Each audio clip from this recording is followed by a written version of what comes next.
Bonjour mes histo-curieuses et mes histo-curieux, et bienvenue dans ce tout nouvel épisode de Contrôle H.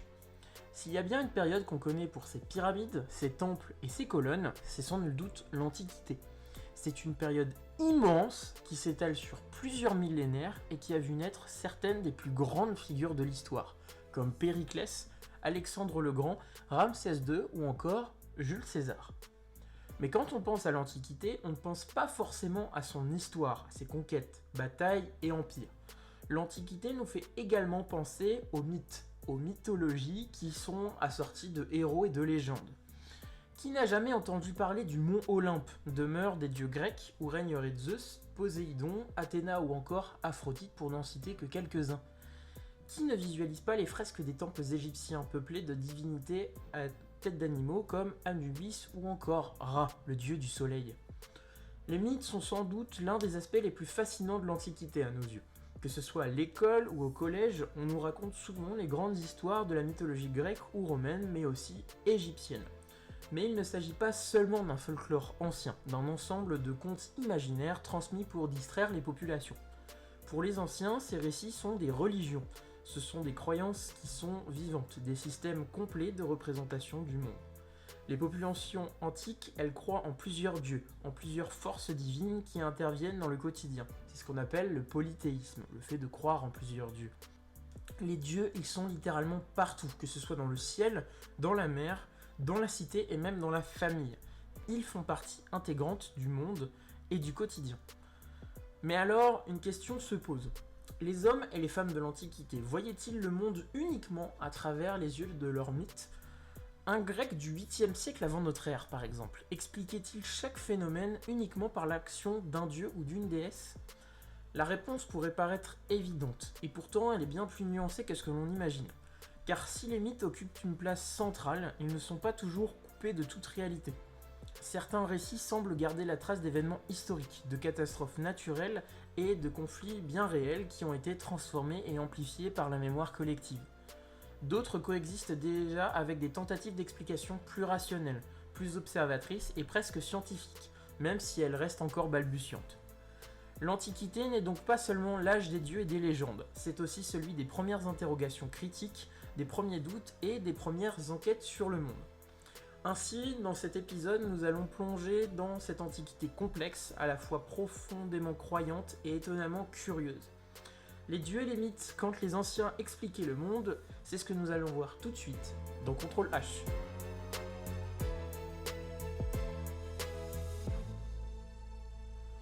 Quand on pense à l'Antiquité, on a souvent une image un peu caricaturale de la période.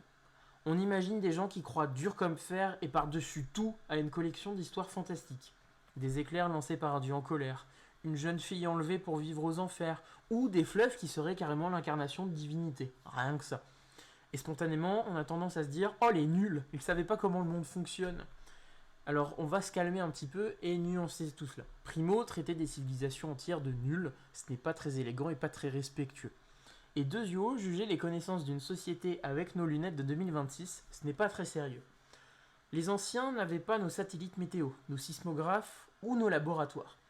Mais ils avaient des yeux, une mémoire et une expérience accumulée sur plusieurs générations. Ils observaient le monde avec attention et vivaient au rythme des saisons, des vents, des crues et des sécheresses. Simplement, ils n'avaient pas la même manière que nous d'expliquer ce qu'ils voyaient. Prenons quelque chose de très simple pour illustrer cela. Le cas de l'orage.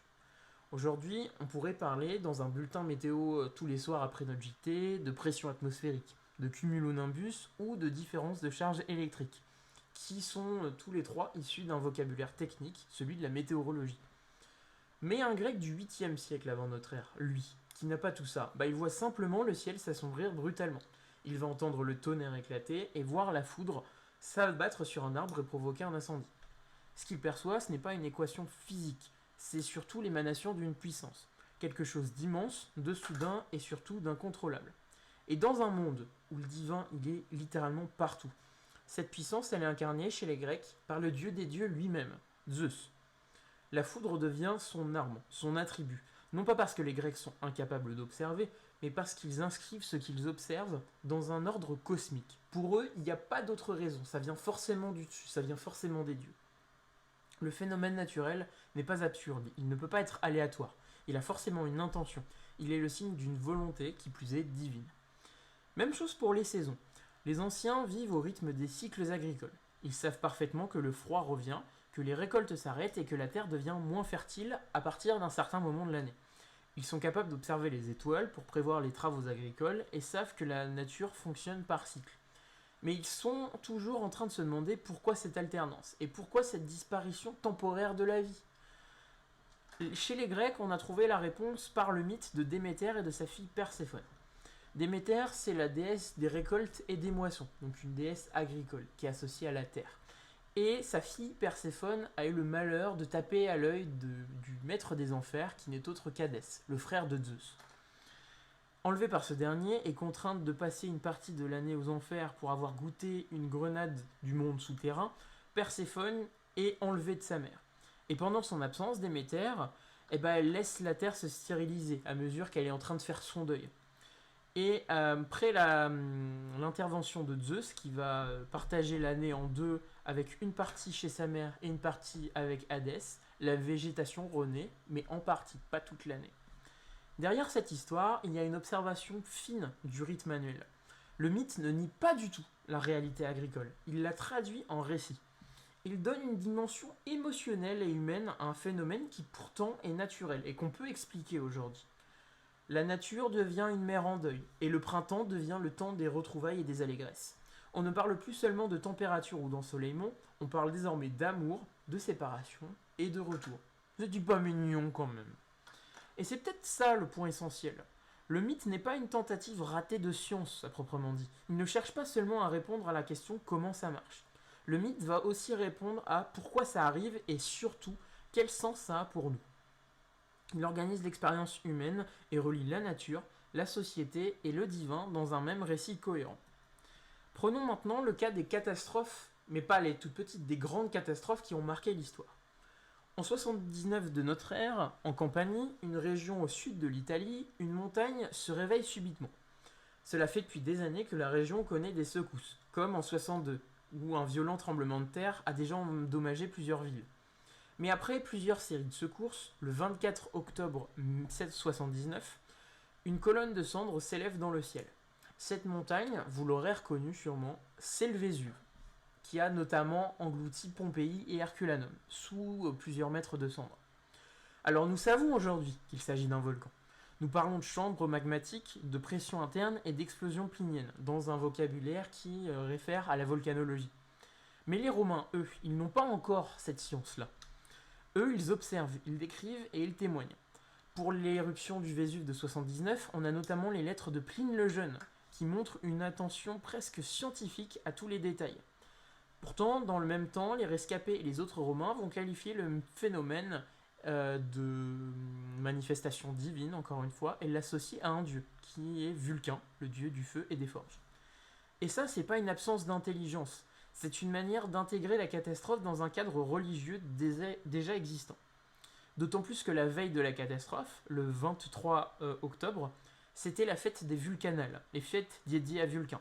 Si la montagne a explosé, ce n'est pas un hasard incompréhensible, c'est une manifestation de la colère divine. En clair, Vulcain, il était en colère et il devait se manifester. La religion, elle permet de donner un sens à l'horreur et elle transforme une catastrophe aveugle en message. Mais remontons encore plus loin dans le temps. Vers le XVIe siècle avant notre ère, soit vers 1600 à peu près, avant Jésus-Christ, l'île de Terra, que nous appelons aujourd'hui Santorin, est frappée par une éruption volcanique colossale. L'explosion est si violente qu'elle bouleverse durablement l'équilibre de la mer Égée, en Grèce.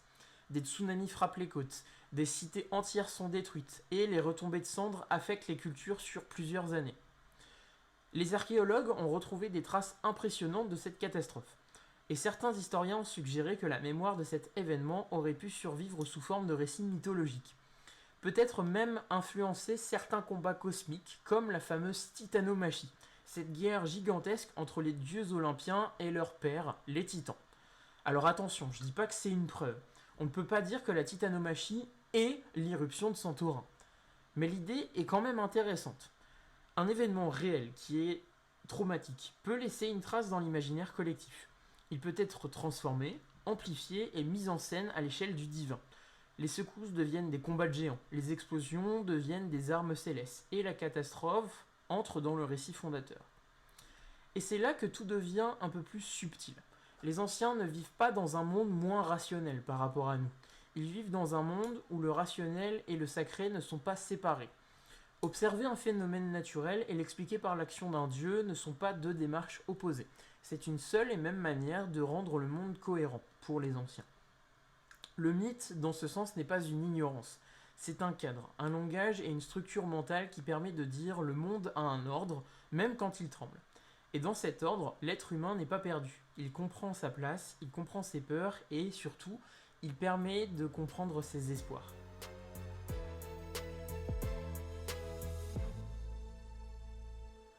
Si les dieux permettent d'expliquer la nature, les héros, eux, permettent d'expliquer les hommes, avec un grand H, dans l'Antiquité. Parce que ces sociétés antiques, elles ne vivent pas seulement entourées de divinités, elles vivent aussi entourées d'exemples.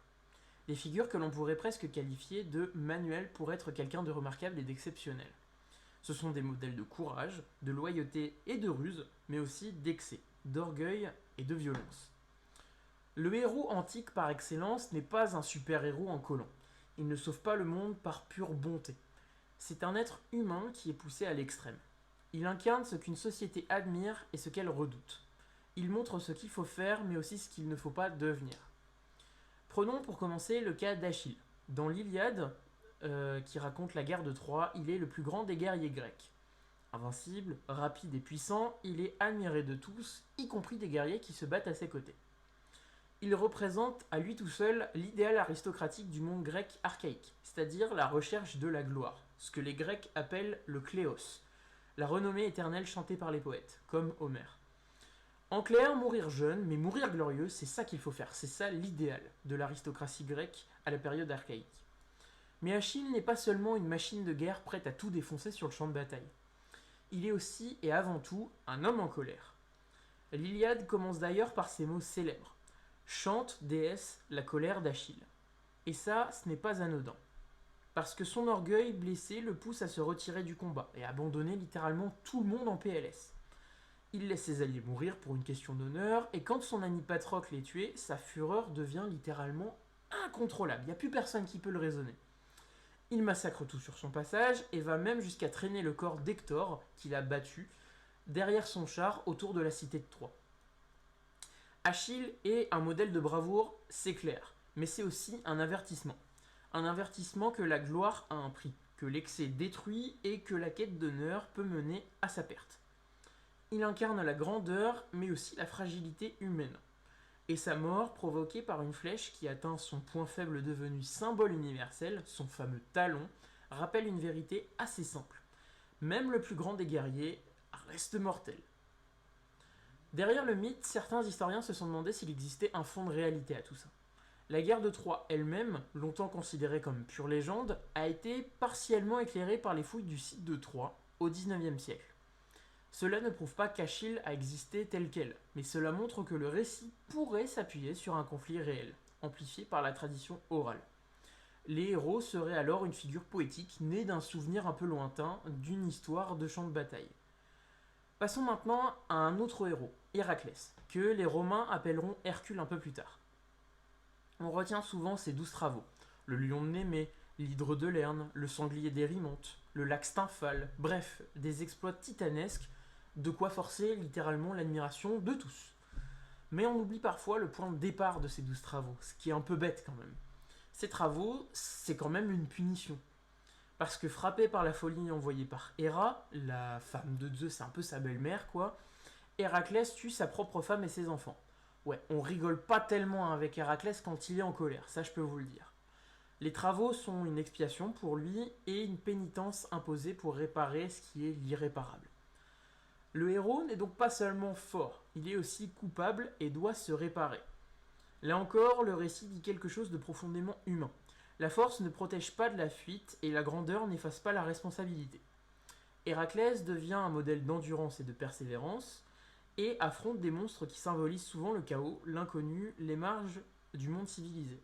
Mais certains historiens ont suggéré que ces voyages pourraient conserver la mémoire d'expéditions réelles autour de la Méditerranée. Les Grecs fondent des colonies, explorent de nouveaux territoires, rencontrent d'autres peuples. Le mythe amplifierait peut-être ces contacts. Il transforme des dangers bien réels, animaux sauvages, reliefs inconnus, populations étrangères, en créatures fantastiques. Le héros civilise le monde comme les Grecs pensent le faire en s'installant ailleurs. Et puis il y a Ulysse, peut-être le plus fascinant des trois héros à mon sens.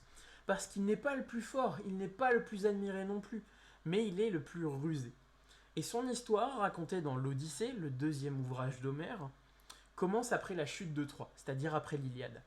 Il veut simplement rentrer chez lui, Ulysse, à Ithaque, mais son voyage il va durer 10 ans.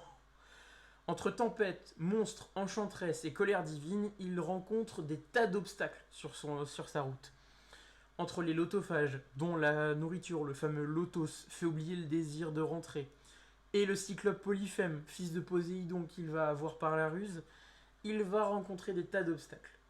Que ce soit les sirènes qui manquent de le faire échouer, ou encore Circé qui transforme la moitié de son équipage en jambon, cela relève a priori de l'imaginaire quand même. Et pourtant, dès le 19e siècle, des chercheurs ont voulu savoir si ces récits pouvaient correspondre à des lieux réels. Par exemple, la question d'Ithaque. Il y a bien une île qui s'appelle Ithaque aujourd'hui, au large de la Grèce. Mais est-ce que c'est véritablement de cette Ithaque dont parlait Homère ? Certains historiens et archéologues ont proposé que la véritable Ithaque homérique puisse correspondre à une partie d'une île située juste à côté de l'actuelle Ithaque, qui s'appelle Céphalonie, dont la topographie correspondrait un peu mieux aux descriptions faites par Homère. Rien n'est définitivement tranché, mais cela montre que le monde de l'Odyssée s'inscrit dans une géographie réelle, celle de la Méditerranée archaïque. Et les lotophages. Certains les ont situés en Afrique du Nord, peut-être dans l'actuelle Tunisie, où existaient des plantes aux effets psychotropes, c'est-à-dire un peu hallucinogènes. Prudence encore une fois. Mais le récit pourrait garder la mémoire de rencontres avec des peuples aux coutumes différentes, dont certains véhiculeraient des plantes un petit peu hallucinogènes quand même. Et le Cyclope, alors ? Eh bien en Sicile, dominé par l'Etna, donc un volcan, à peu près comme le Vésuve dont nous avons parlé tout à l'heure, on trouve d'impressionnantes grottes naturelles. On y a aussi découvert des crânes fossilisés d'éléphants nains, et ce, dès l'Antiquité. Or, au centre du crâne d'un éléphant, qu'il soit nain ou pas, se trouve une large cavité nasale, faite pour la trompe. Pour quelqu'un qui n'a jamais vu l'animal en vrai, cela peut ressembler à une orbite unique. Certains chercheurs ont émis l'hypothèse que ces fossiles aient nourri l'imaginaire du cyclope. Ce n'est pas une certitude à 100%, mais c'est une piste qui est quand même assez fascinante. Alors cela signifie pas pour autant qu'Ulysse a réellement affronté un géant. Cela signifie que le merveilleux peut naître d'une mauvaise interprétation d'un vestige réel. L'errance d'Ulysse reflète aussi une connaissance précise des routes maritimes, des vents et des dangers côtiers. Le récit s'appuie sur l'expérience concrète des navigateurs grecs pour fonder un mythe qui est un petit peu plus imaginaire. Et c'est peut-être ça la clé. Les héros antiques ne sont pas seulement inventés pour divertir, ils concentrent des valeurs sociales et montrent ce qu'il faut admirer, ce qu'il faut craindre et ce qu'il faut éviter. Mais leur histoire émerge d'un monde historique qui a l'air plutôt réel.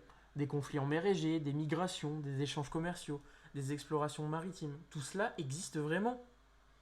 Le mythe, il va déformer, il va amplifier et poétiser, mais il ne flotte pas pour autant dans un vide absolu. Les héros ne sont ni totalement fictifs, ni totalement historiques. Ils sont un peu à la frontière. C'est coup-ci, coup-ça, quoi. À la limite entre mémoire et imagination, et c'est précisément cette zone floue qui les rend si puissants. Et qui les rend assez intéressants et fascinants pour de simples mortels.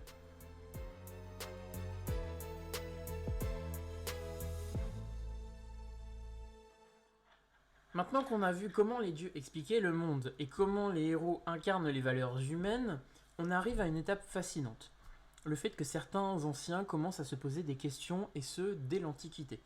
Car en effet, certains commencent à se demander si tout ce qu'on raconte sur les dieux, les monstres et les exploits extraordinaires correspond vraiment à la réalité. Et ce doute ne surgit pas d'un coup, comme une révolution brutale qui aurait frappé du jour au lendemain. Il apparaît très progressivement. Ils ne cherchent pas à détruire les mythes, mais à les interroger, à les mettre à distance et à chercher autre chose derrière eux, une chose un peu plus réelle. Et cette remise en question ne concerne pas seulement des philosophes isolés, Elle touche aussi l'histoire, l'enquête et la réflexion rationnelle. Prenons d'abord le cas d'Hérodote, souvent surnommé le père de l'histoire. Au 5e siècle avant notre ère, il parcourt le monde méditerranéen et proche oriental.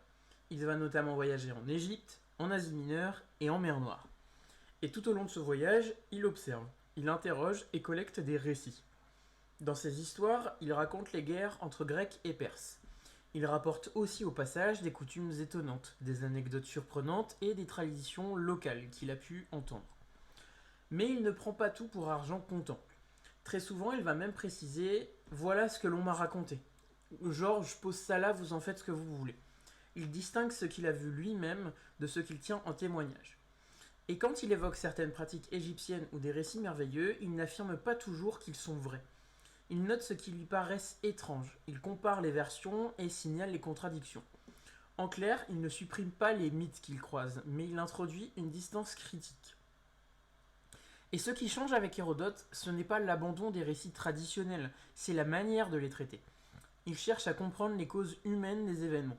Il s'interroge sur les motivations politiques, les rivalités et les ambitions derrière les situations qui ont donné naissance à des mythes. Et il commence par se poser une question toute nouvelle. Qu'est-ce qui est probable ?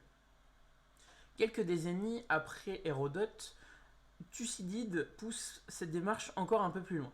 Dans son Histoire de la guerre du Péloponnèse, il adopte une position radicale pour son époque. Les dieux n'interviennent pas dans son récit. Par exemple, la guerre entre Athènes et Sparte n'est pas expliquée par la colère d'une divinité. Elle s'explique par la peur, par l'équilibre des puissances et par les décisions humaines. Thucydide cherche des causes rationnelles et analyse les stratégies militaires, les discours politiques et les alliances derrière la guerre. Il critique les récits populaires qui mélangent souvenirs embellis et légendes héroïques. Et il va même jusqu'à dire que les traditions anciennes ont tendance à exagérer le passé. Selon lui, les hommes amplifient les exploits, embellissent les récits et transforment des faits ordinaires en épisodes glorieux. Il introduit avec tout cela une idée capitale. La mémoire collective n'est pas toujours fiable. Avec Thucydide, l'histoire devient une enquête sur les faits humains. Les hommes deviennent les principaux responsables de leur destin. Ce n'est pas une négation de la religion, c'est un changement de méthode. Pour comprendre le monde, il faut analyser les causes visibles, les décisions et les intérêts. Et cette évolution ne se limite pas seulement à l'histoire. Elle touche aussi la philosophie et les premières sciences. Prenons par exemple un homme très connu, Thalès, que l'on connaît maintenant pour son fameux théorème. Au 6e siècle avant notre ère, il propose une idée audacieuse. Chercher l'origine du monde, non pas dans les aventures des dieux, mais dans un principe naturel. Pour lui, c'est l'eau qui est à l'origine de toute chose. Cela peut nous sembler un peu naïf aujourd'hui, mais le geste, à l'époque, il est quand même révolutionnaire. Thalès ne dit pas « un dieu décide », il dit « il existe une substance fondamentale ». Il cherche une explication unifiée et rationnelle, et il observe pour cela les phénomènes naturels, et tente de comprendre les éclipses, les crues et les mouvements célestes pour confirmer sa théorie. Il ne renie pas forcément les croyances de son époque, mais il ouvre une voie, quand même. Celle de la recherche des causes naturelles. Pour lui, le monde peut être étudié pour lui-même selon ses propres règles. Et un peu plus tard, un autre gars que l'on connaît pour un autre théorème, Pythagore, propose une autre manière de rationaliser le réel. Pour lui, le principe fondamental n'est pas l'eau, contrairement à Thalès, mais le nombre. L'univers serait structuré par des rapports mathématiques. Les sons, les distances, les mouvements des astres obéiraient à des proportions précises. Avec Pythagore, le cosmos devient un ordre harmonieux, un système intelligible. On passe d'un monde dominé par les caprices divins à un monde organisé par des lois abstraites. Le mythe ne disparaît pas complètement, mais il cède une partie du terrain à la démonstration, au raisonnement et à la cohérence logique. Et ce mouvement de mise à distance se nourrit aussi de la comparaison entre cultures. On parlait d'Hérodote, mais lui remarque que les Égyptiens, les Perses ou les Scythes n'ont pas les mêmes dieux que les Grecs. Il raconte d'autres origines, d'autres exploits fondateurs, avec des récits qui sont parfois contradictoires. Mais cela conduit à une idée nouvelle et presque dérangeante. Si chaque peuple a ses propres mythes, alors ces récits ne sont peut-être pas des vérités universelles. Ils sont des constructions culturelles et des manières différentes de donner sens au monde, mais pourtant un même monde que partage chaque homme. Ce constat ouvre la possibilité du doute. Non pas un doute destructeur pour autant, mais un doute comparatif. Si les Égyptiens expliquent la crue du Nil d'une certaine façon, et les Grecs autrement, alors aucune version ne peut s'imposer comme évidente par nature. On voit aussi apparaître un mouvement subtil mais crucial, le fait que les anciens continuent de croire. Les temples, à côté de ces réflexions qui viennent de sortir, ne disparaissent pas pour autant. Les sacrifices continuent et les poètes chantent toujours les exploits des héros. Mais en parallèle, certains commencent à se demander et si ce n'était pas exactement comme ça qu'on doit raconter le monde. Hérodote va comparer et enquêter. Thucydide va analyser et critiquer. Thalès observe et cherche des causes naturelles quand Pythagore formule et mathématise. Ce n'est pas la fin du monde, ce n'est pas la fin du mythe non plus, c'est le début d'une coexistence. Le mythe continue d'expliquer le sens, la raison commence à expliquer les mécanismes. Et c'est peut-être là le point le plus fascinant. Le fait que la rationalité ne naît pas contre l'antiquité mythologique. Elle naît en son propre sein. Au cœur même d'une société qui raconte des dieux et des héros, certains esprits commencent à poser des questions nouvelles. Ils ne détruisent pas les récits, c'est pas ce qu'ils cherchent, ils les interrogent juste. Ils cherchent derrière eux des causes, des structures et des principes. Et ce mouvement discret mais décisif va ouvrir la voie à une transformation majeure. Celle d'un monde expliqué par la volonté divine vers un monde que l'on peut observer, analyser et comprendre par l'enquête humaine.